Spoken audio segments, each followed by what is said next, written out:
So welcome everybody. I'm Nicola Hilary from Transition Network. A lot of you know me, and I'm one of the co-guardians of the community practice of the Municipalities in Transition projects.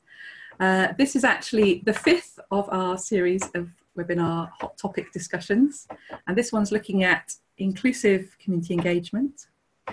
So how to really hear the voices of more marginalised people, how to involve and benefit a wide range of people in your community, including the most disadvantaged, and how to welcome a whole diversity of different people into your working with you in your group, and focus on making what you do as accessible as possible. I feel quite passionate about this subject, and I still feel that I've got a lot to learn still and understand. So I'm really delighted that it is a topic that we can explore today. So I'm facilitating, and Juan is the technical co-host who can keep an eye on any technical questions and the chat window. And our co-presenters today are Hilary, Jennings, Richard Couldrey and Nonty Sabic. So we can have a quick check-in. We tended to use the chat window for the check-in to have a quick sense of who's here and why. So Juan's going to post you 4 questions in the chat window. I hope you can all find the chat window. At the bottom of your screen there's a button that says chat, and if you press on that you get the chat window. So the questions will be, where are you, who are you, and what brought you here? And also there's a question about the recording of this webinar, because we'd like to make the recording public online. We've already had emails from people who can't make it and definitely want to listen to the recording, but we need your permission, please, because of the data regulations. And you can withdraw your consent at any time, but you just need to let us know in writing later on or now. Well done. Somebody's already, Gary's already posted his answers to Juan's questions, and yeah, be great to watch that chat window and see who's here with us today. So while you're doing that, I will just give a very brief introduction to the Municipalities in Transition project, which started in 2017 with funding from KR Foundation. And it's all about innovative collaboration between community groups, civil society and municipalities to produce meaningful, systemic and sustainable change. And the project collected more than 70 case studies from around the world of places where this sort of thing was happening. And after analysing all that, developed a very flexible framework which is currently being tested in 6 pilot communities in Spain, Italy, Portugal, Hungary and Brazil. All sorts of different elements to that, including building relationships and trust and engagement, which is, you know, part of today's topic, and gathering a good picture of what's currently going on in your community and taking action where it looks like there's a leverage point for change. Also, we've been trying to start and develop this community of practice to share ideas and learning and support, which has included these webinars, this series of webinars. There's also a Facebook group, which Juan may post some details on in the chat. And I just wanted to note that actually we've just created a new webinar that's coming up next Saturday, or nearly next Saturday, Saturday the 23rd of February at 7:30 Central European Time, because all the pilots will be getting together to help update the trial framework. There's going to be a special webinar where you can hear directly from them. They can share what they've been up to in their pilots. So it's new in our series. But I think without further ado, I would like to hand over to the co-presenters. You're going to talk for 10 or so minutes each, and then we can open it up after that for contributions and questions and discussions. So my first, Hilary, Jennings and Richard Couldrey are kind of acting as a bit of a double act, and then we'll go to Nonty. So over to you, Hilary and Richard. Hey everybody, I think Hilary and I planned for me to start. It's great to see you all here. Really looking forward to the conversation, yeah. What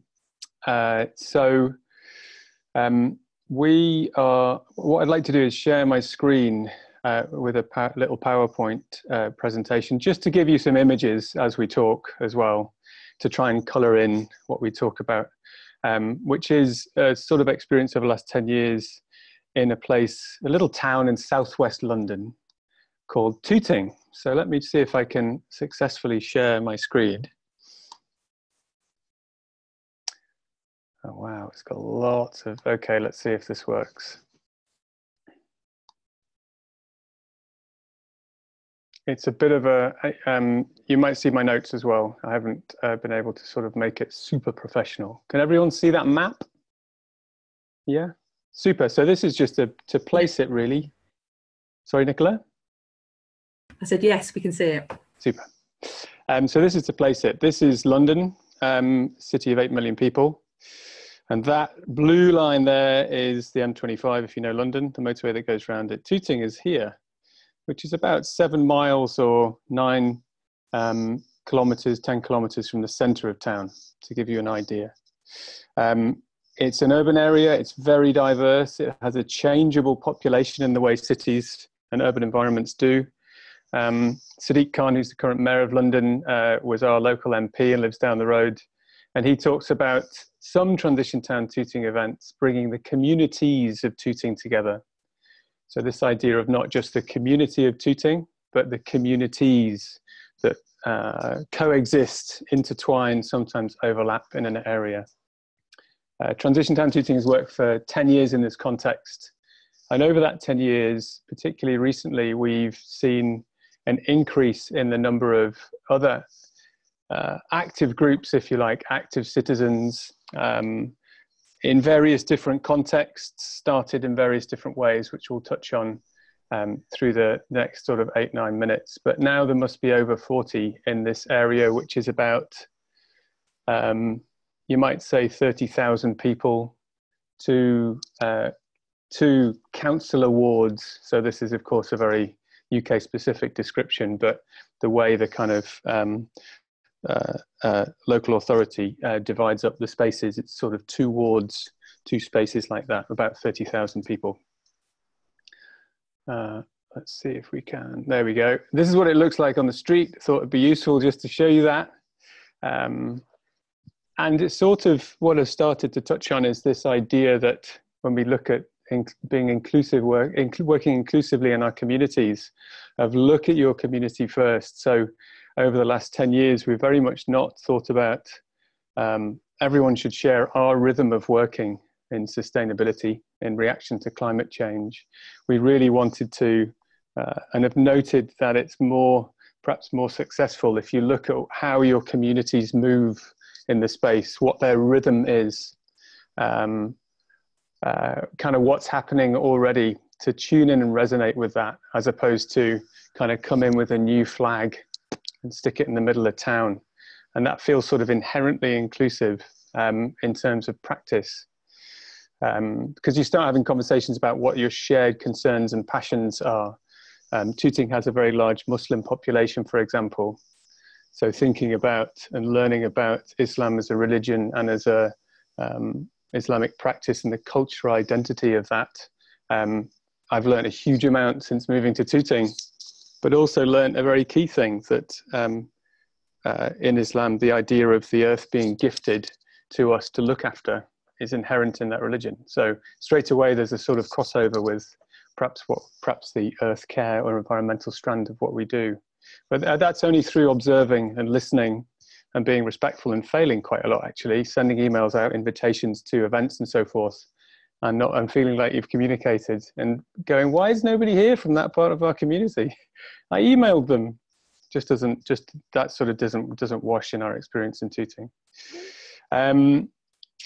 What we found is that people do like getting together, but for different reasons. So that flourishing of community groups in Tooting has been for loads of different reasons. The neighbourhood network gang, there's people who love walking and want to look after how we coexist, or how we sort of have a stronger voice in a place that's dominated by the car and the van.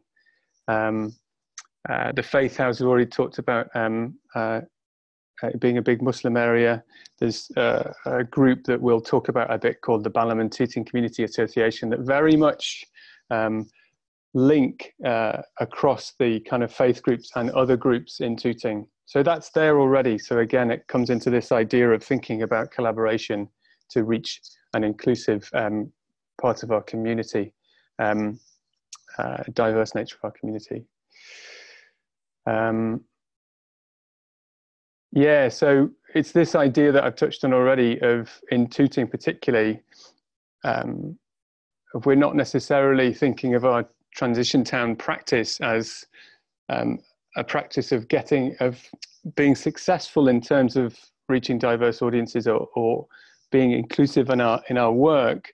You know, a vision of success, but looking around the room and seeing everybody there at our events. It's not necessarily, in our experience, it's not necessarily about that. But it is about a much more, for us, a much richer sense of collaboration and partnership about what's going on in Tooting already. From a really simple example is that someone else interviewed my friend Tanya, who runs the first plastic-free shop in Tooting, and put it up online. We should be championing that and totally saying this is a really cool insight into why she did that, right? In the same way as we look to our networks to promote the work that we're doing. So this feels like a good, very respectful territory to sort of reach a wider audience and yeah, be more inclusive in our practice. So there's a little bit of a seed and a scene setting in Tooting. I'm going to hand over to Hilary now to continue some of the stuff we've learned over the last 10 years and perhaps just to seed our conversation going forward today. Thanks, Richard. Yeah, so I moved, I've lived in Tooting now for 35 years. And I think I'm quoted in one of the transition books as saying that I actually felt like I moved to Tooting when I started doing transition, because before then, I think I lived a very surface life in terms of what Tooting is and who lives there.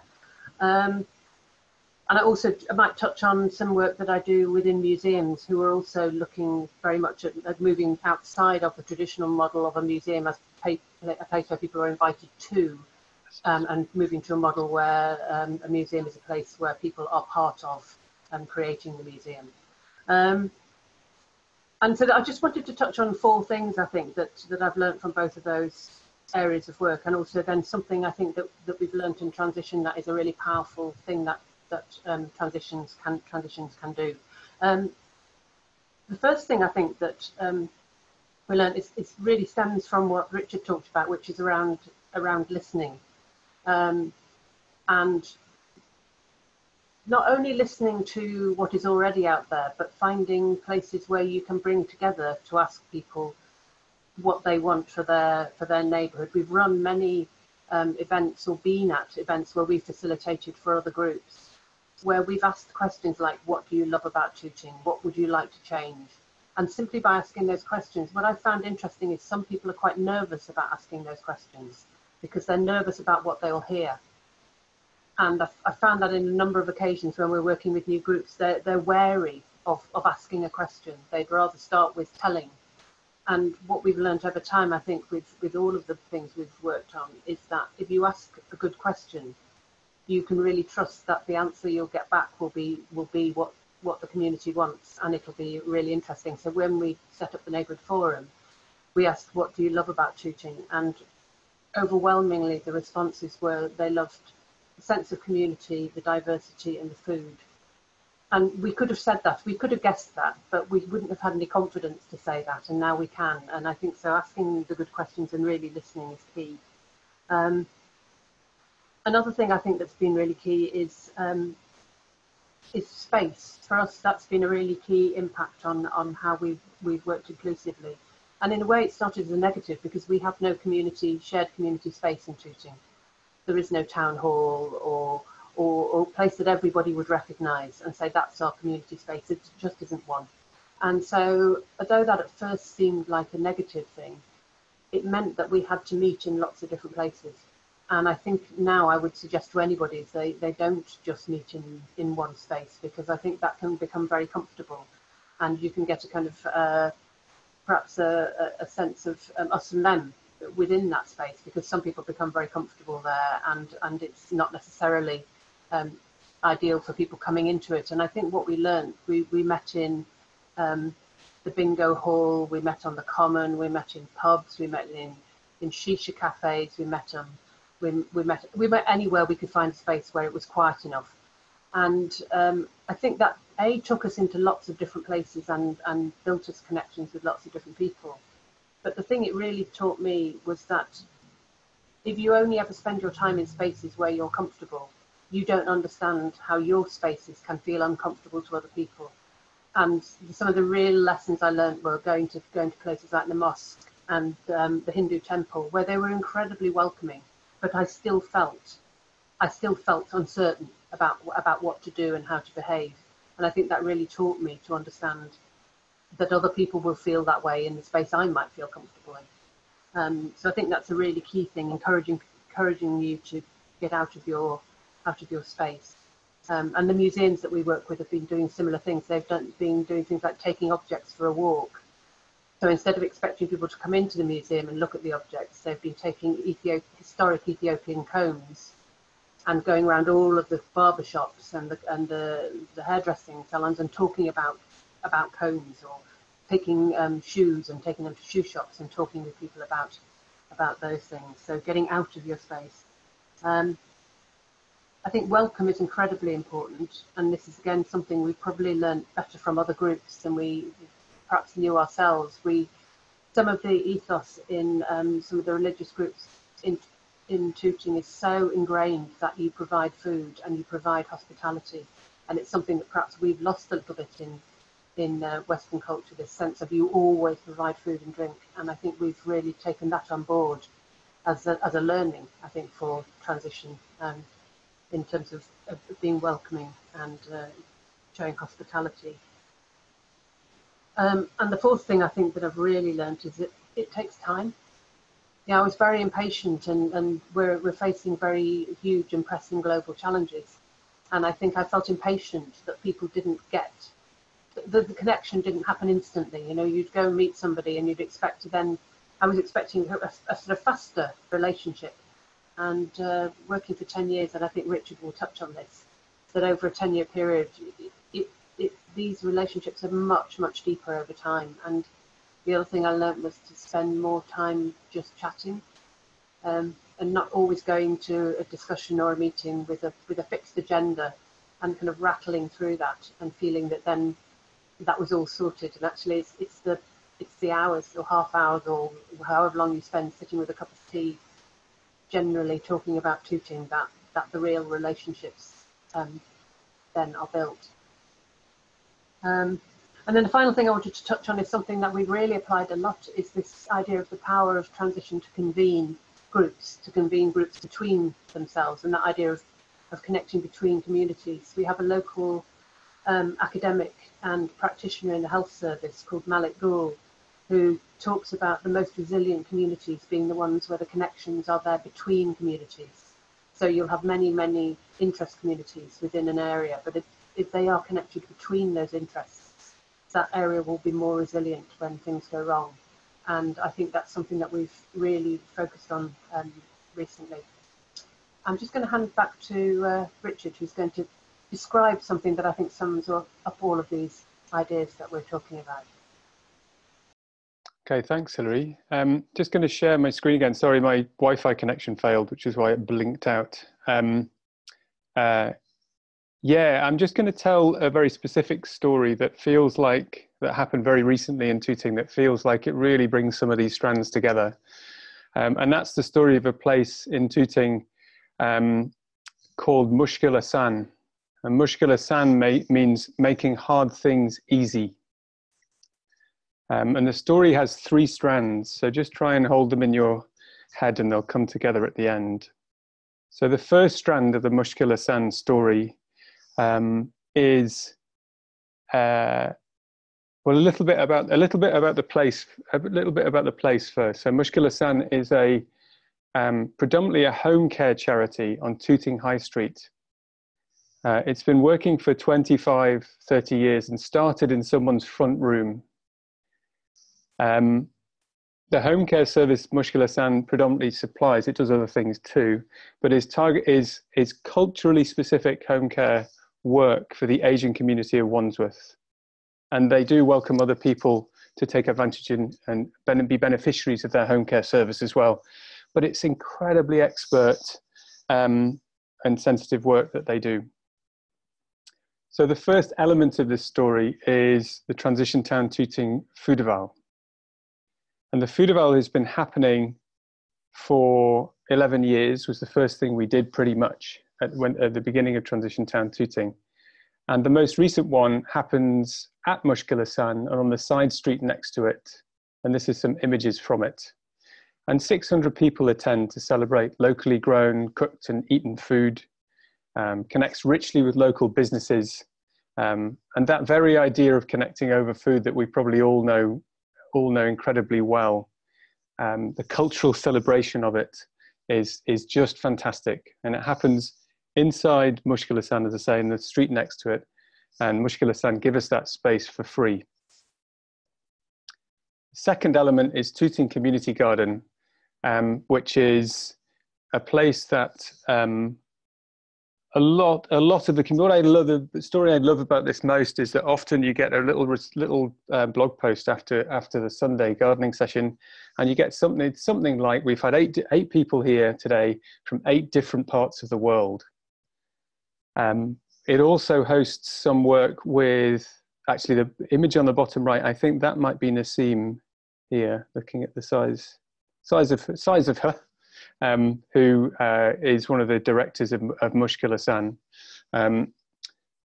Also, we host the local Gatton Primary School there, which is a Muslim primary school. The head, Rifat Batul, who is here, standing next to Charlie, came knocking one day and said, we don't have any outside space, can we bring our children here to garden? And so 4 or 5-year-olds do things like planting the seed in the spring, the very basic connections to nature, nurturing and growing, and then harvesting in September and taking back to their school kitchen to cook up the food for lunch that day. And Tooting Community Garden is behind a place called 5 North Drive, which is owned by Muscular San, who give us the garden for free. So again, there's this loop and connection. Muscular San itself looks like this, a very normal building on the high street. And before Christmas, Muscular San's home care contract had a huge impact from outside. So this is a story about resilience. The impact was that Wandsworth Council decided to reduce the home care contracts from 26 specialist suppliers to 8 generalist suppliers. And Muscular San lost their contract that underpinned their work. What happened next was for me amazingly compelling in terms of this story we're telling of Tooting in 10 minutes, maybe a bit longer,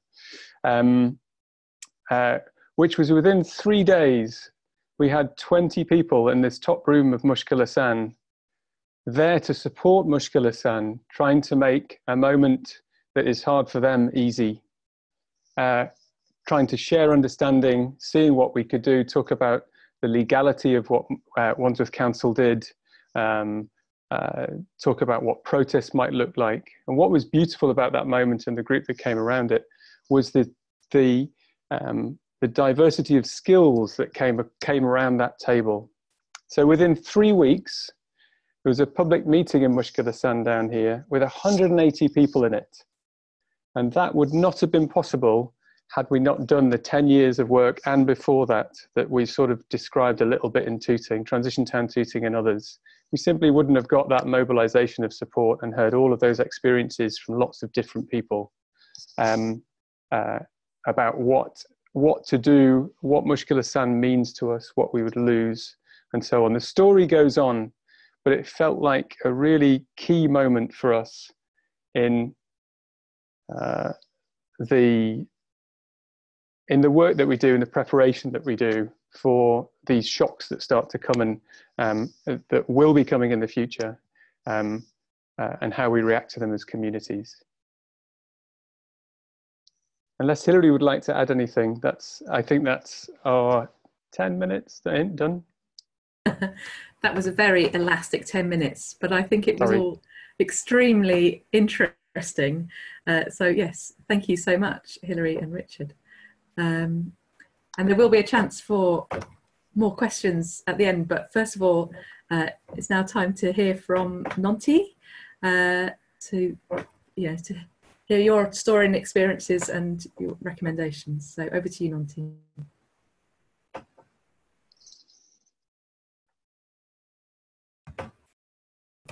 I think you're muted. Oh no, not anymore. Yeah, I don't know. So hi everybody, my name is Nonty Sabic, and thank you for inviting me to this beautiful space.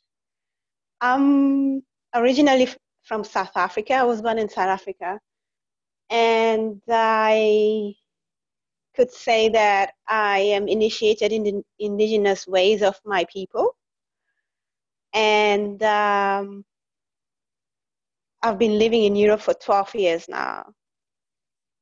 And as you may know, so for me to tell, it's all about telling my story. For me, the story is where the healing is, and it's how we learn and grow. And this is how we can share with each other of where we come from. And this is how we create spaces of coming together. If we share our stories, then we realize we are a human race. More than anything, we have more things in common than what we perceive to be the differences. So I grew up in South Africa. I was born in the 80s. I was born in 1980, and this is when it was called the state of emergency, because it was really a rough time to be in South Africa. And as a young Black person, being in South Africa in those times was actually dangerous. It was almost like what's happening in the Palestine right now. Young people fighting for their freedom, throwing stones, throwing homemade fire bombs, and the system oppressing us and making sure that we don't find our way and we don't find our freedom. So I grew up in this trauma, which I carry in my system till today. And over the process of years, of course, I thought that I had somehow healed that and made peace with that. And when I came to Europe about 12 years ago, I lived in Croatia, which I arrived in Croatia, and I was the only Black person in the town that I arrived in. And I didn't know places like that existed.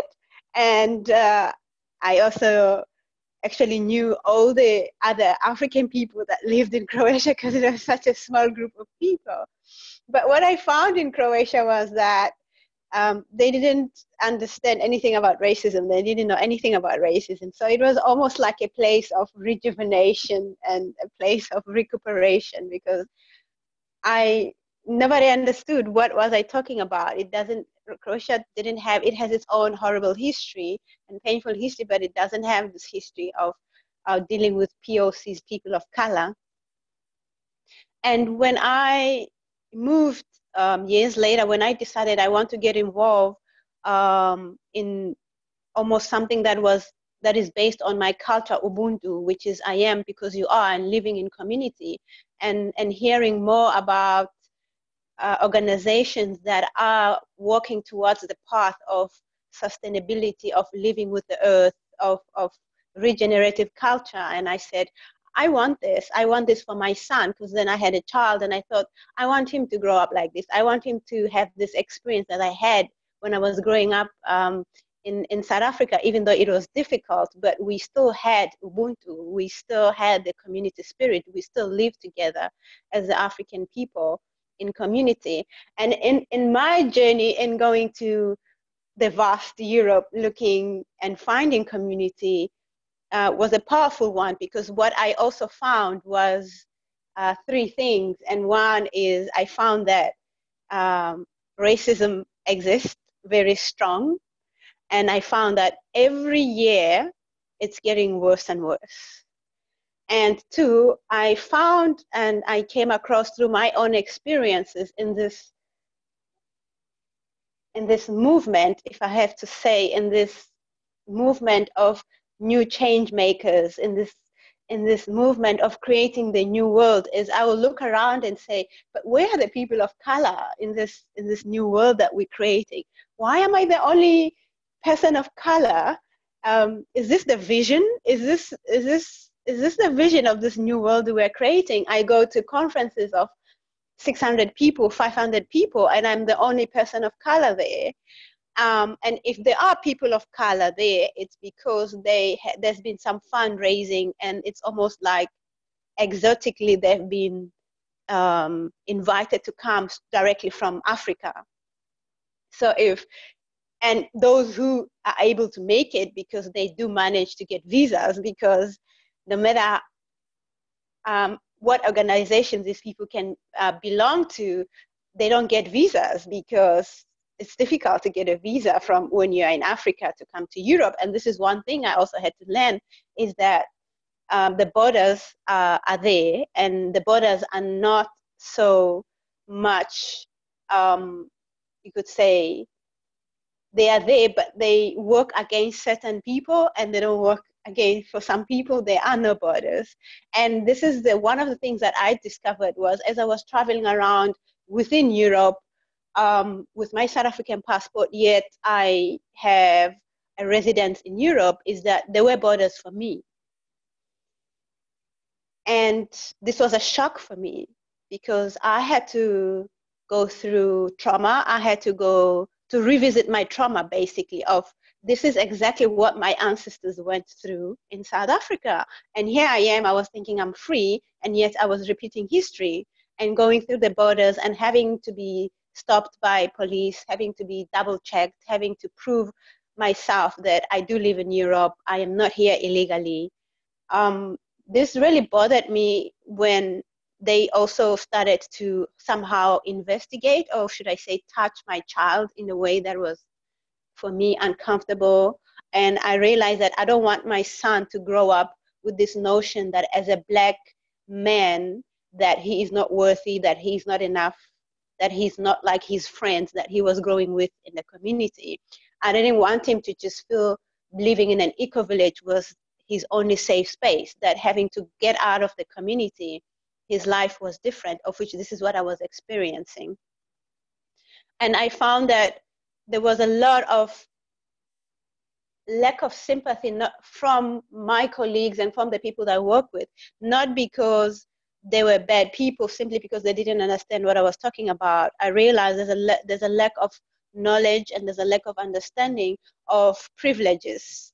That there was no awareness of there is a difference between me, just because of the color of my skin, and them when we go out in the world. So there will be instances when I have to go somewhere for a meeting and I cannot make it because I need to first go to Madrid, or I need to first go to Zagreb and apply for a visa to go within the EU, where for them, there are no borders. They are free to travel as they wish. And yet for me, who's been here for almost 12 years, I still need permission to move around. From this, I realized that there's a lot of disconnection between these two worlds. And I thought I needed to do something about it, because this also now raised the next subject of unconscious racism. So unconscious racism, this was new for me, and it's something that I learned when I was invited by an organization called Sustaining All Life, which is an organization that has been dealing a lot with such issues, environmental issues and issues of race, and how to bring together white people and people of color into a sacred space where we can communicate to each other, where we can get to know each other more, and where we can actually go deeper into understanding our history and understanding why do we behave the way we behave towards each other. That in some level, it actually has nothing to do with us, but it's a system that was created simply for the purpose of separating us. So economical reasons of separating us. When we understand this, we are then able to find ways of coming together, of understanding each other, of healing. And for me, this became my new mission. my main mission was to teach and share the indigenous knowledge of my people, but this also became my new mission of how do I heal myself, because all these experiences that I was having within my communities and within the borders had become something that was really hurtful and something that was painful, so much that I have developed PTSD, I have anxiety, and I have panic attacks, basically, because it's almost everyday anxiety of being out there in the world and not knowing when are the police going to stop me, how I'm going to be profiled, how I'm going to be judged by my colleagues, that am I capable of doing the job, without even knowing my background of education, without even knowing, you know, I'm constantly having to explain myself. Yes, I'm from Africa. Yes, I'm Black. Yes, I'm capable. Yes, I'm intelligent. I don't know everything. I do make mistakes, but I can do things. But it's always a sense of the unconscious racism comes from a sense of prejudice and stereotyping. You know, when you enter a room, it's people already have decided what are you capable of and what are you not capable of. So I thought, wow, I really want to be part of this new world, and I really want to be part of this change. This is really amazing people. But I just realized, wow, this really amazing, well-meaning people have no clue about me, my people, and where we come from. And I don't want to see this new world that we are trying to create repeating the same things of the past. And from what I see right now is it's still a white man's world, basically. This new world is still a white man's world. And for me, I'm more orientated, solution orientated, and I thought, what can be done? What is it that we can do together to make sure that this new world we are creating involves people of color, involves people from all different backgrounds, from all different classes, that it's not only from the middle class people, but how do we bridge the gap between the two? How do I also go through my own internalized racism and heal myself in the process as well, and be able to say, I'm here and there's a lot of pain that I bring as well, which has to do with the history that we have between Europe and Africa, or America and Africa, and how can we together heal this, and how can we build on this together? Yes, and through this journey, I've really met amazing people, because I realized that I cannot do it alone. I went from anger into mental illness, PTSDs, panic attacks, of which I'm still dealing with them, into solution orientated. So I created an organization which is Ubuntu, which is about North-South healing and reconciliation. And I slowly, just openly, transparently started to do experiments of saying, I just want to bring white people together into a space and really ask them direct questions. What is it that you know about POC, people of color? And how is it that you see people of color? And what are your perceptions? And I found that when you have this conversation in the coffee shop, it doesn't work out, because then it creates a lot of defensiveness, reactions, and a lot of pain, because it's a painful subject. But if you create a space where people feel safe, people are really willing, and people do want to heal, and people do want to build together, and people are curious about people of color. They want to know, and they want to know, how can we be more inclusive? How can we find ways to work together? They just don't know, because we've been separated for so long. And as we were talking before, the media continues to separate us. Everything else continues to separate us. But how can we come together? And this is not for me. People say, well, you need to bring the people of color. No, it is not my job to bring in the people of color in this environment. It is our job. We need to create allies together to see how can we move forward. And it's not about bringing people from Africa or from their countries. We have a lot of first generation, second generation immigrants who've been living in Europe. So how do we bring them into our group? How do we bring this new world to them? And how do we also learn from them? Because we have a lot, the POC people have a lot of indigenous knowledge that has to do with caring for the planet, creating community, and caring for each other. So we need to come as equals and exchange and share. And I think for now, I'm going to leave it at that, because I can touch a bit on this difficult subject of white privilege. And yesterday, a beautiful woman said, privilege is invisible to those who have it. And I realized that I can't talk much about it because it's something really I'm still learning about. And I invited Nora, who is she's a young person. I found that young European people are really so willing and they are so open to build this bridge between North and South, and they have so much knowledge, and they empower me. These young Europeans empower me to speak up and to learn more about my own struggles and how we can bridge these gaps. And I invited Nora here, and I hope later she can add on what white privilege is really, because it seems it's a really difficult subject and that makes people really uncomfortable. And I think I'll just close there for now. Thank you so much, Nonty. That felt really powerful. And I'm really looking forward to hearing from Nora and Mira and others. Yes, and Mira is here. Thank you, Mira. I also feel like there's some sense of that white privilege, even in thinking about how it is for me to cross a border, which is effortless and unmolested. So, but I'm sure we'll hear a little bit more. So this is now our moment to move into wider discussion. And, that if there's somebody here who would like to share their own experience or story about inclusive engagement, that would be fantastic. And also, if there's questions for our presenters or the group as a whole. So you can either put your hand up like this, or there's a way of putting your hand up electronically. There's a participants button at the bottom, and if you do that, it gives you the chance to put an electronic hand up, which is useful if you're not able to share your screen. So yeah, if there's somebody who would like to contribute, let me know who would like to speak. Mira, go ahead. Great to hear from you. Hi. I hope people can hear me because my internet's a bit. Thank you. Okay.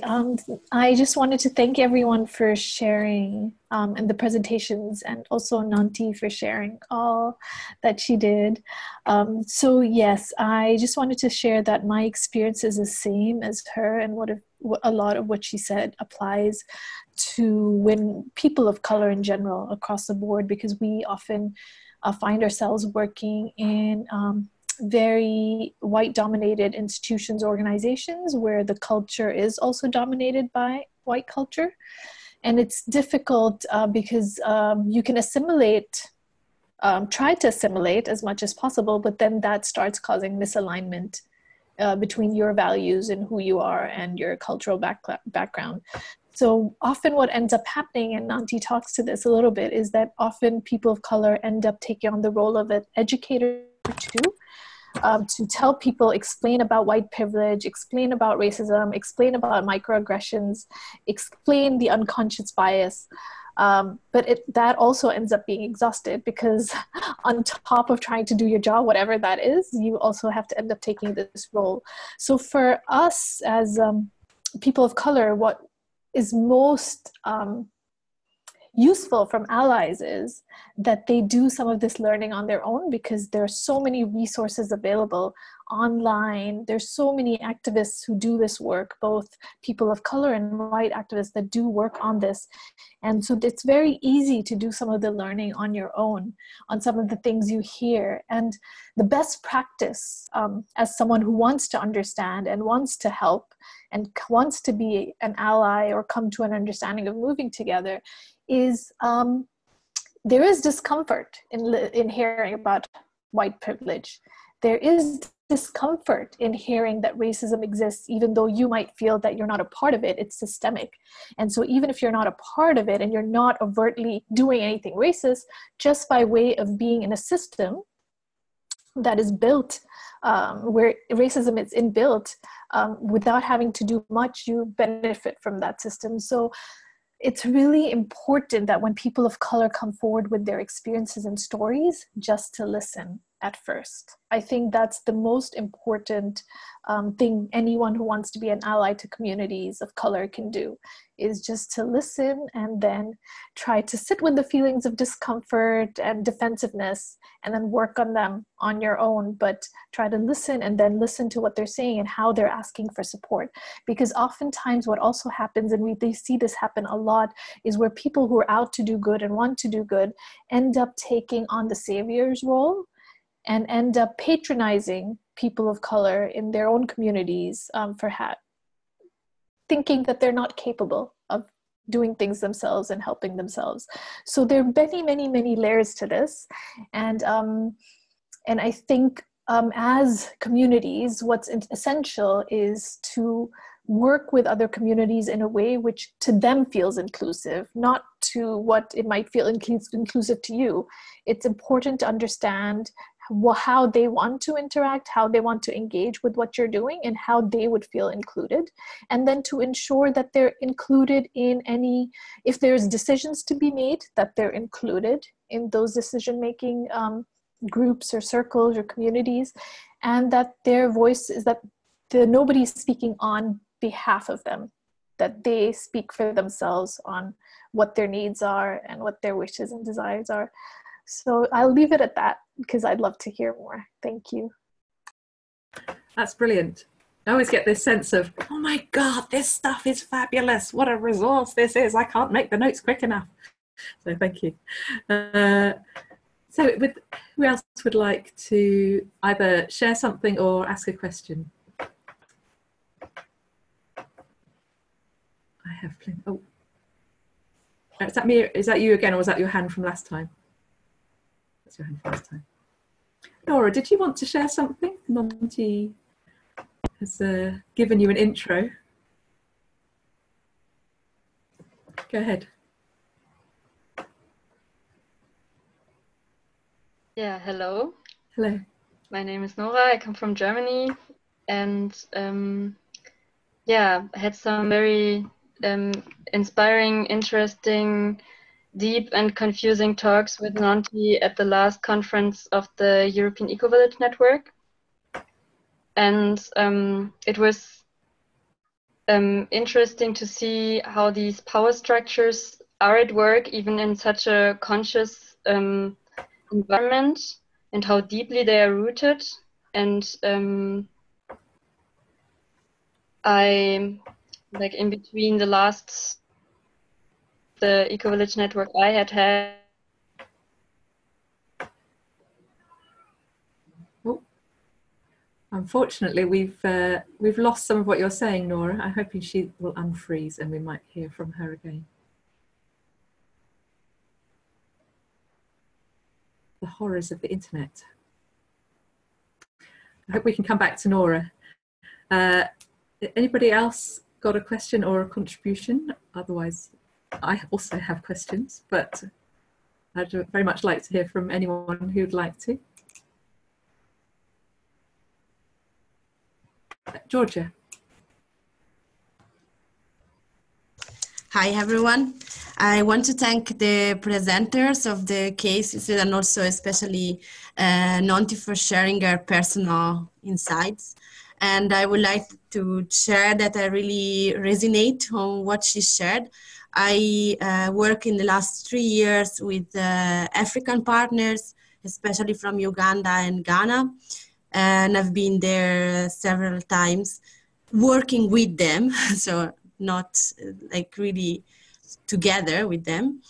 And I'm also starting to really question as well this kind of sustainability word, or like this more change maker word. And also I just see the disconnection between this kind of word and the raising racism and in Europe.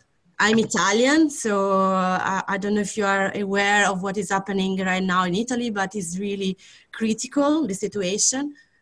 So we have a very extremist government at the moment, and this also is producing a lot of consequences also at local level in terms also of dismantling certain social inclusive models, like in Riace in the south of Italy, but also many other cities, and also kind of justifying racist events. So I'm just wondering if we have a role to play in this sense in really shaping these at multiple levels, and also to create more awareness on unsustainable practices and behaviors, how they are also reproducing certain injustices and certain global inequalities. So for example, if we look at the current economic system or the financial system, or if we look at the food system globally, that is really reproducing that and is also really creating this global inequality. So I see that sometimes we focus too much on our kind of European setting and how to create more sustainable pathways more at local level, but we kind of forget about these more global inequalities and unsustainability patterns. So I'm just wondering, what can we do? And also how can we include more, as she was before mentioning, people from that world to actually have a voice and really share these in global, in our world as pioneers of more sustainable and just societies. Wow, what a question. And Nora, now you're back. We lost half of what you were saying, so if you'd like to finish, then that would be lovely. Okay, so what I was saying is that I had read in a 15 days course on global power structures, which was a very quick, even though it was a long time, it was very quick and short wrap up on internal racism, on many things which have been said now, also concerning the global power structures, post-colonial continuities, which generally are uncomfortable for white people, and in a space where white people are not sensitized for having this internal racism. Because, I think it was Mira who said that, because we're living in a system which has these power structures built up for decades, maybe centuries, then it will lead to aggressive behavior from white people.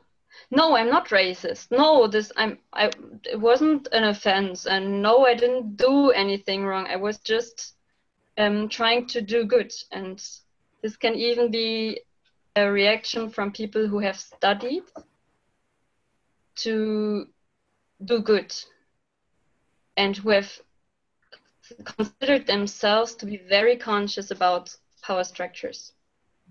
I've had this experience in one of these seminars. One of the people who had sat on this was crying and felt very offended at some point. So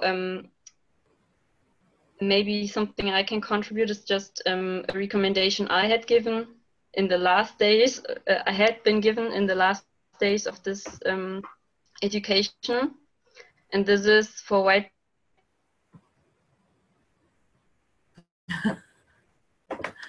Oh no, I was just about to hear the recommendation and we've lost Nora again. I hope that she will be able to come back and we will hear the recommendation that she was about to share. Would any of our speakers, or in fact anybody else who is here, like to answer these really not easy questions about these kind of the global inequalities and how the systems reproduce the global inequalities, and also, you know, these questions of unconscious racism that we were hearing about from Nora. Anybody fancy trying to answer those?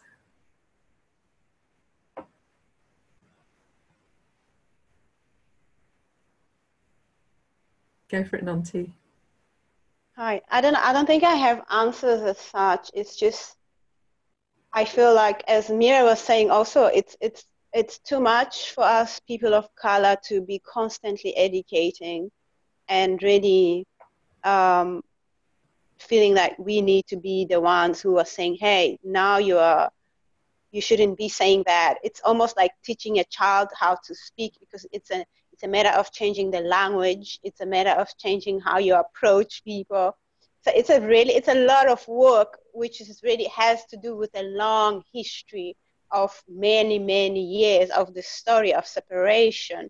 So we don't expect, or I don't expect things to change overnight. I expect it to take years if it's an organization that's going into that, or a person who just says, I want to do this work, like many white people that I have met during my workshops and their workshops of Sustaining Our Life, that say, I want to do something because I know that I'm unconscious racist, because my environment allows me that, because I grew up in that.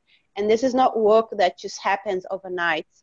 But then it's also the thing of educate, really, I feel like there needs to be a manual of what white privilege is, because then nice white people get really, as Nora was saying, get really offended and they get really hurt, because in their hearts of hearts, they really mean to do well. They believe they have something to offer. They believe they have, they want to do something to change, to support the POC communities, and they're really doing it from their hearts, but not understanding that along the way, they are actually doing harm. You know, if you speak for the African people, if you speak on behalf of them, or if you have the idea that you are going there to help helpless people and you are actually doing something to elevate them. I mean, I've heard people, when I share my stories of what happened to me in the borders, which is something that happens almost every time that I get grabbed. My last experience was just in November when I was going to Croatia, and from there going to the COP24, where I actually decided, let me take a boat, even though it's going to take 3 days. I'm afraid to fly because I don't think I can handle it at the moment. My panics are at the peak. I was stopped at the Italian border in the most humiliating way. This time they didn't even ask me for my passport. They literally asked me for drugs.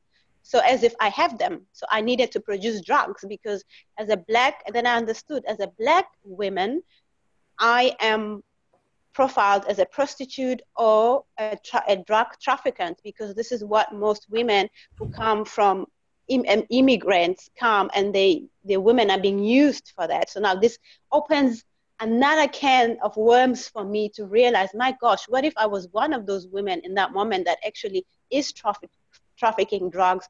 Why would I be doing that? If I come from Africa, such a rich country, why am I leaving home and trafficking drugs in Europe? So this is also a sense of, for me, it's education for people to even understand, why are they immigrants? I feel like the average white person does not even understand why immigrants are immigrants, why they live in their countries, why refugees are refugees, why they live in their countries. What is the US and Europe doing to these countries that they actually have to leave their homes? And what is a climate change immigrant? Climate change, it's like people have no understanding of this. So it's so much work to do, but I feel like it can be done, and we need to we need to start educating people, creating more spaces of education, noting things down, and really being conscious about it, like making it part of the curriculum of the sustainable network education, making it part of curriculum of the regenerative education. You know, like I was saying to you the other day, Nicola, don't just tell me permaculture is about people care and growing vegetables. I want to know how you're also going to deal with me as a person of color. I want to know if my son will be safe in your permaculture movement when I'm long gone from this planet. So what is it that are we doing to really be inclusive of people of color? Yeah, I think this is This is what I have to say for now. You're right, there's so many connections that we don't even necessarily see, but we must, we need to be aware of. And yeah. Mike, you have a question? It was more of a comment, really. On this topic, I mean, I feel that, I agree there is unconscious racism, but I also think there's quite conscious racism happening at the moment. It's not, there are groups, we see it in Golden Dawn, we see it in Hungary, and there's Italy and everywhere at the moment, unfortunately, is we're seeing the actual promotion of racist ideas and separation, and immigrants being used as scapegoats. I mean, we see in England, for example, the way that our government, of which I have utterly no support for whatsoever, just to put my hands up, is that the way they talked about immigration was the David Cameron talking about the swarm. So the language that is used by the rich and powerful when they talk about these topics do reinforce these ideas, particularly amongst, where I grew up in a small town in England, which is quite isolated, ironically, and I can go back there and I will have conversations with people who I went to school with about certain topics, and they will come out with stuff which is pretty racist, but a lot of it is replicating what they're reading in the newspapers, what they're hearing our politicians say, what what Donald Trump's saying, what UKIP are saying in this country, so it's like you do have this unconscious form of racism, but I think it's the fact that what's really happening a lot at the moment is, and I think it is linked to scarcity, and I think it's linked to people being concerned about their position in the world. And I also think it's to do with there is an element of people being scared that that there's a global economic reconfiguration happening at this moment in time, where America potentially is the dominant economic leader, for want of a better word, is in conflict with potentially the rise of Southeast Asia, China, and Europe to a degree. So there's this whole global geopolitical shifts happening, and I think there's a definite racist and immigrant hating rhetoric which is being used around this to begin to promote certain types of policies within different countries, i.e. putting more stronger border controls in place, saying that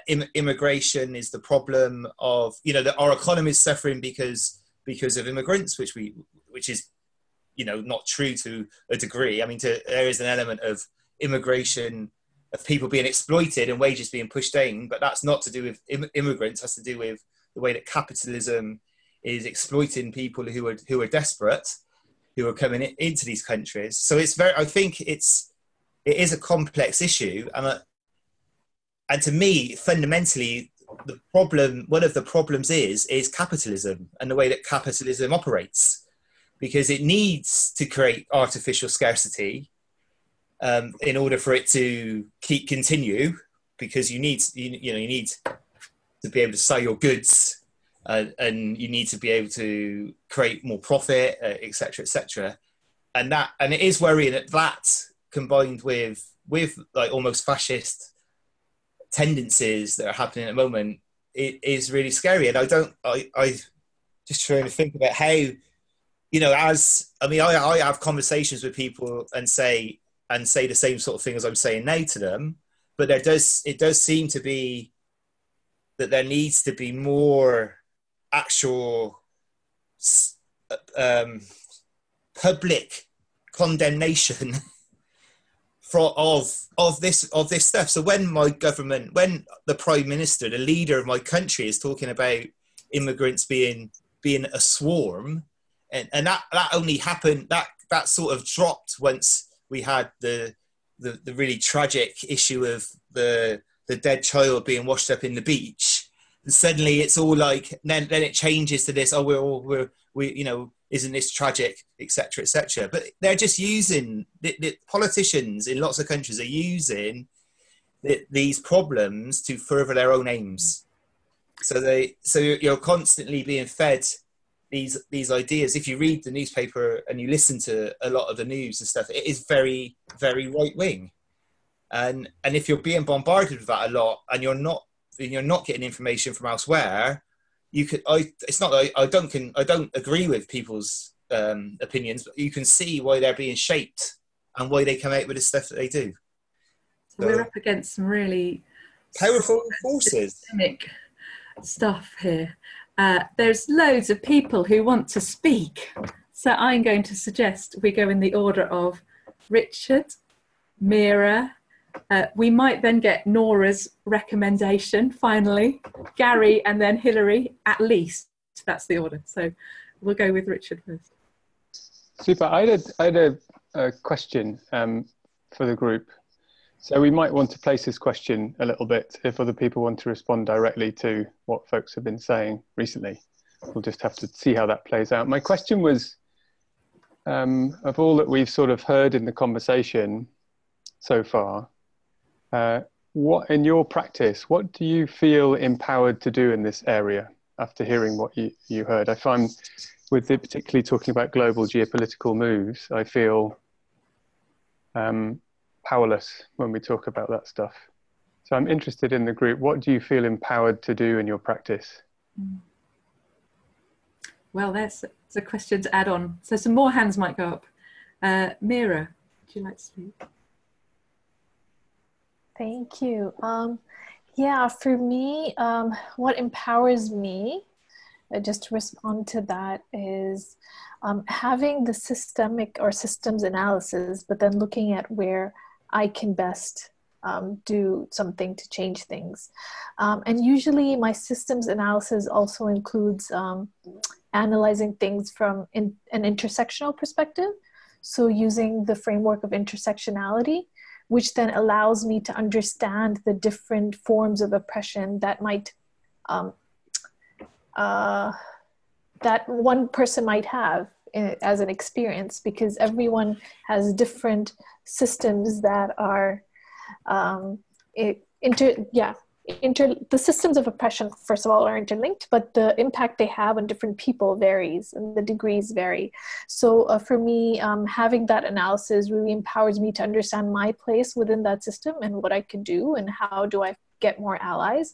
And I use that to actually even analyze how I think about climate policy. So a lot of my work is around developing climate policy. And for me, that helps me to think through policy in a way which cares for the lowest common denominator and the person who's most marginalized, to think of it that way. And that way, when I think of it in those terms, then I don't come up with policies that end up being paternalistic or end up being prescriptive. Because with my problem with a lot of policies, and I've been working on European climate policy and international climate policy for over close to 15 years now or longer, is that they're very prescriptive, they're very Eurocentric, and they're very top-down.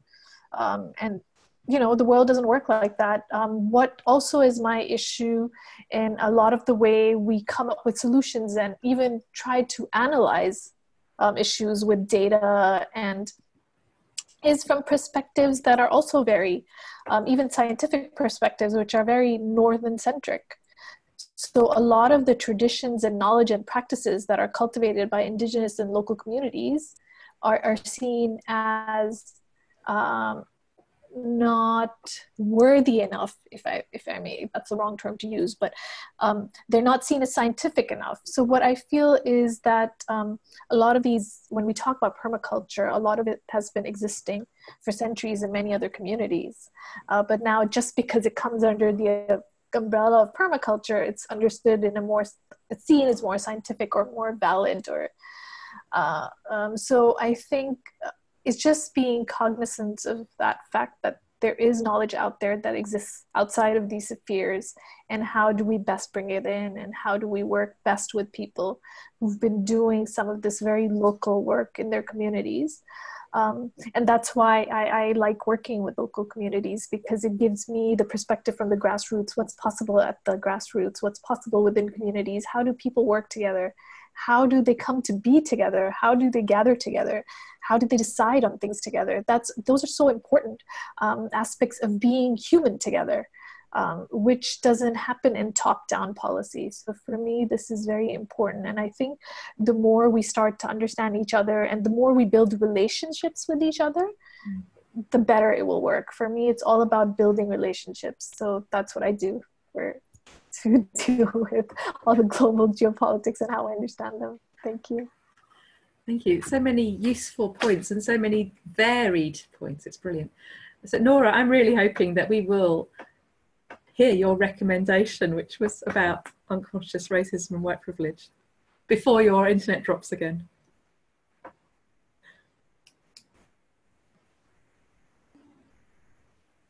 You're muted, in case you... Can you unmute yourself? Yes. Yeah, brilliant. Yeah. Okay.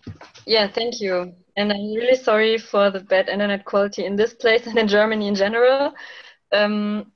So the recommendations I was given were, in the first place, to actively get involved in places where there are people from different cultural backgrounds coming together, places where I might feel very uncomfortable and which are maybe in the same place where usually I go to meet up with other people for different reasons, but then, yeah, actively go to a meeting of other people and just try to feel what it does to me, because this is an experience with which many people have, and also to try to create other stories inside myself and get other images about people from a distinct nation or... Oh, we lost it again. No, but we heard some of it, and it felt really resonant for me with some of the things that Hilary and Richard were saying, which is great. Gary, would you like to contribute? Okay, so just one thing is just my personal experience is that although racism is in lived lives a major problem, it does seem that over the decades, I'm old now, perception of it has changed. There still is an awful lot going on, but there is much more, the common sense now is that this is a serious problem and that we have to, it's reasonable for us to try to get at it and root it out. That was not the perception when I was growing up as a child in New York in the 1940s and 50s. Nonty, a specific question. We've got a conference coming up, and it's the second conference of its type. It was called the Control Shift Emergency Summit for Change. And at the first one, there was a strong cry for more diversity. Surprise, surprise. What would your top tips be on what we should do? So as that's a direct question, we're going to hear from Nonty, and then we will move on to Hilary and Laurie. So if you have an answer, Nonty, that would be great to hear. Can we move on to Hilary first and the Well, others, and then I can answer that? Yeah. Well, Okay. I'd just like to hear everybody else also. Hilary. Yeah, I'm not sure the moment passed, you know, and you feel the urge to say something, and then the conversation carries on. I think I'm probably echoing a bit of what Mira said, is that, and what Richard said about feeling a bit powerless. I think you can hold many of these things in your head.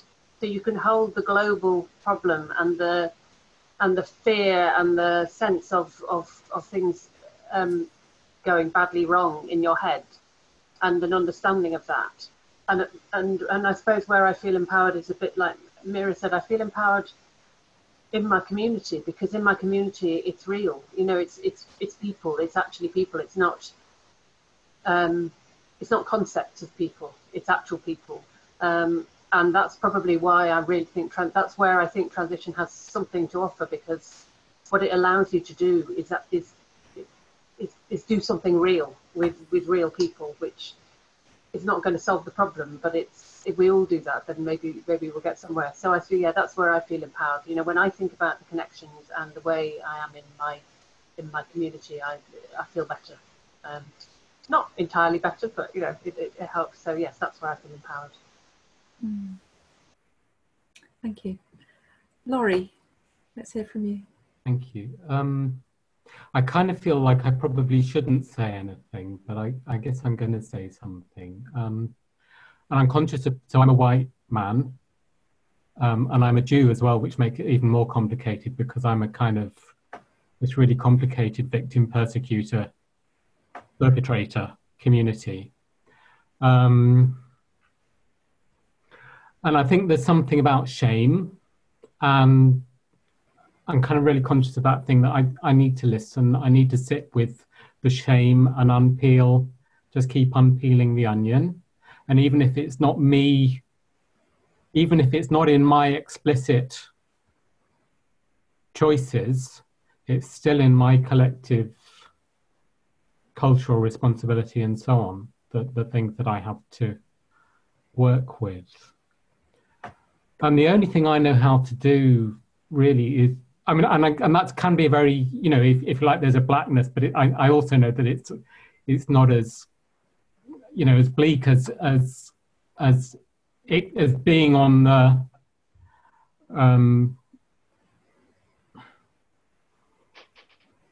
you know, in the privileged, being in the unprivileged, the least privileged groups. And I'm also conscious of, you know, that thing about they came for the Jews and I'm not a Jew, so, and then they came for the gays and so on. And in the UK at the moment, you know, I'm as well as being a Jew, I'm a Quaker, and in our Quaker meeting we have a man who's been homeless a lot of the last few years, and from time to time finds somewhere to live. And at the moment he can't, you know, he was just found somewhere to live last week, and the landlord wouldn't take him because he couldn't prove sufficiently that he had a right. You know, he couldn't find his birth certificate. And now we're in this space in the UK where landlords are required to implement those exclusive policies. And I kind of, sorry, there's this many layeredness to this. And I think it was Mira who said that actually we white people really just need to listen, and now so I need to go back to just listening. and we all have valuable things to contribute as well. So thank you, Lauren. Nonty, have you dreamt up an answer for Gary? Yeah, I don't think so, but I just have something to say. I don't think this is just for Gary. Gary, I'm involved in these really amazing organizations that I really love and that I really believe in what they are doing, as I just said in the beginning when I was sharing my story.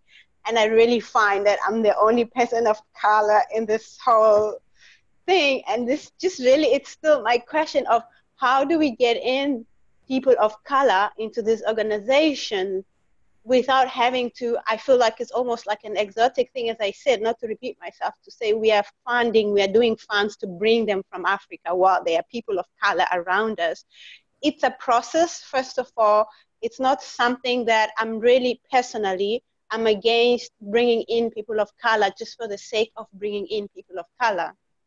Because I find that this is when it's more like window shopping. And then you end up putting people in positions or in places where they don't belong. And when what happens is people get even more humiliated, because then it's almost like, you see, I did say that so-and-so is not capable, but because I found that it was happening a lot in South Africa as well, that people were just window shopping. So first of all, just to know that it's a process. It's not going to happen. It's not something that should be happening in 1 year. your organization should have a plan. And then as I was saying, education, first personal education. What is your organization about? Go out there and see how can your organization meet people of color where they are, and share and understand and learn from them, and you share and you teach them as well what you have to teach them. And then this way, they come in your territory, you go into their territory, and see if at the end of the day, they actually want to become part of your movement. So it shouldn't be just about bringing people of color. And also when you do find the few that are enthusiastic about your movement and what you're doing, support them, groom them. And if, you know, I know that there are places where people really, honestly, this is part of my painful experience, that people who feel uncomfortable to have me around because I speak my truth, and this makes the white people uncomfortable. And the easy way is to find ways to get rid of me, to remove me from the circle. But if you find a person like that, groom them, empower them, support them, listen to what they have to say, so that they can go out there and be the ambassador of what you're doing and be able to connect with the people of their own background. And that way we can create this world together. Because really, I think for me, to answer the question of, I wrote it down actually because I am going to use this on my next workshops. What do you feel empowered to do in your group or in your practice? This is a very powerful question for me. And for me, it's education, and sharing my story. Because the father of my son is a white man. As I said, I spent most of my time amongst white people, and I'm amazed on how they actually know nothing about us except what, I forgot the other young man's name who was talking about the politicians and how it's actually yes, you know, he said it very well, because people get education about other people's cultures through the media, through the books that were written about white people themselves. You know, you don't know how many people in our organization who say, I know something about Africa. And I say, really? And he says, yeah, I was 8 months living in Egypt, so I really know what you Africans need and what kind of help do you need. Okay, because you were living 8 months in Egypt, so now you really understand. So it's these kind of things that we need to really educate and understand and accept that we don't know. The white race doesn't know so much about the people of color, and we need to just start in the beginning and have patience and give it time. And I believe it's possible. I believe it can be done. We are doing it right now, right here, and it can be done. Thank you so much. I can see Mike wants to speak. Is there anybody else who will quickly want to speak before we come to an end quite soon? So you might want to think about that, whether you have final words. But in the meantime, if you want to put your hands up, I'll start with Mike. One thing that I think about with, because I work for a transition network and a transition movement, and I think it applies to this issue as well, is that we live in a very complex system which has a lot of fundamental issues. And that when I was a lot younger, I used to think I'm the person who can change the world, you know, all that sort of stuff, you know, I can have this massive impact. But as I've got older, what I feel is it's more about, you need a very complex response to complex problems. So the fact that we're all here and doing what we do in our own way is the way that things change. And the more that you can get more people doing a little bit of something, that's when things can shift. So I like to think about the way that I see empower, like, well, I feel that I make a change, I suppose, now, is that every conversation that I might have might make a little bit of change if we're talking about these issues, or every time something's a little thing supported or someone's able to do something, you're spreading that change. And because, yeah, they are so complex and big problems, but they're only complex and big because everyone's sort of involved in making them complex and big. So if we can also make it complex, a response complex and big, hopefully we can change things. That's me. Thank you. Richard, I saw your hand up too. Yeah, the conversation has really made me think about, I guess, the how we go about things. And by that I mean, you know, I'm imagining instigating a project, for example, and think, okay, so how are we going to begin this project? How are we going to have a conversation? How are we going to create a level opportunity for everyone to be involved? And then, oh, we're viewing Nora's screen, cool. And then how to facilitate that conversation, thinking about the sort of pace of how projects emerge and how initiatives were talked about. Nonty talked about these things take time, building relationships and so on. We talked about that today. So I'm really super conscious of that. And it reminds me of a project we did a couple of years ago in Tooting. And like halfway through the process, we were wondering, this is still a really small core team. There's only 3 of us really doing the lion's share of the work on this. And this was a project I think it was that one, to do a pop-up village green in the centre of Tooting, where there's lots on offer and nothing for sale. So really thinking about the barrier of money. And it's right in the heart of town where people are passing. So, you know, we're really trying to make it sort of accessible to everybody in the moment. But the creation of the event, there was only 3 of us doing the lion's share of the work. And yeah, halfway through we thought, why isn't it, we've invited like people who we know, you know, we've invited people face to face and all that. And a really key piece of feedback was going, it feels like the train's already left the station for this project. It feels like you guys are already hurtling along at 50 miles an hour and it's really difficult to join that train. So that's what I think about, that's what it's made me think about. Let's be really conscious in whatever projects we're doing to make it really easy to join the train. And every platform, I guess, to run the analogy a bit. So, and I'm really grateful for a personal realization born from our shared discussion. So thank you, everybody. Thank you. We're massively running out of time, but I know that Juan would like to speak. So I'm just going to give him the mic, as it were. Thank you, Nicola. Yeah, well, I know we're on time, but it's just a few words. Well, first of all, I'd like to say that thank you so much to everyone and to the presenters. I think this is always a topic that moves a lot. You know, when you talk about it, you really feel it because you are talking about diversity, and you are talking about power, and you are talking about privilege, and you are talking about things that they are really sensitive. You know, and it's not easy when you try to work as an activist or in your social movements or with projects, because you don't know exactly why, but the way the society and this social economical model is framed, it makes that you just get used to be with the people that is more or less from the same class, more or less from the same race, more or less from the same everything, you know?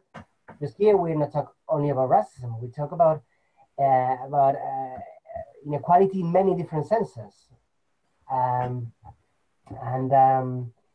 definitely this revolution needs to be purple, this revolution needs to be green, this revolution needs to be black, this revolution needs to empower everyone and bring the voices from everyone. So thank you. I'd like to say that thank you so much from the ones that you are really bringing this work and this fight and this experience to the others, because many times you don't realize about your privileges, and I speak about myself too, you know. And so thank you so much for your words, Nonty, and from you, Richard and Hilary, that you're trying to do a lot also there in Tooting. So yeah. we have a lot to learn, definitely. So we need to finish. I would like to thank everybody so much. Thank you, Mira. I know you have to go. I think it's been really rich. There's so much that's been captured on this call that I know is going to help people who watch the recording afterwards as well.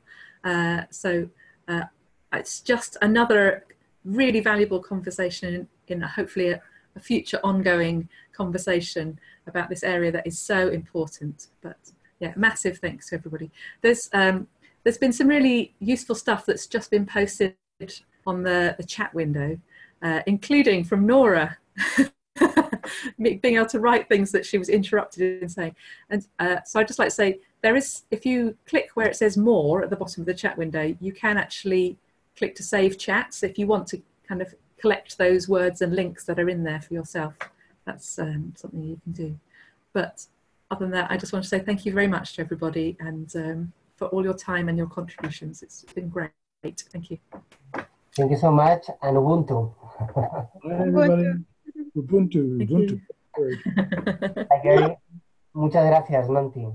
Thank you so much. Muchas gracias. Thank you, everybody. Nice to see you, Hilary. Nice to meet everybody else. Thank you.